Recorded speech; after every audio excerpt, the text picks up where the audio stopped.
ফুল ধরেছে, অনেক সুন্দর ঘ্রাণ। আর এই আপেলগুলো আমি আপনাদের খেয়ে দেখাবো যখন থেকে আপেল ধরবে। এই আপেলগুলো আমি সবার আগে ধরতে পারি, তাই সবার আগে এগুলো খাওয়া হয়ে যায়। এই ছোট ছোটগুলা মানে ছোট ডালের। এত সুন্দর, এত মজার অ্যাপেল হয়, এত ছোট ছোট গুলবরের মতো অ্যাপেল।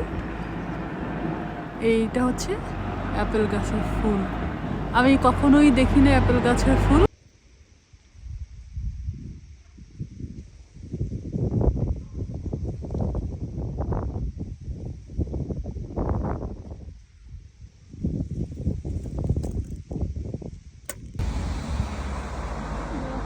কি সুন্দর!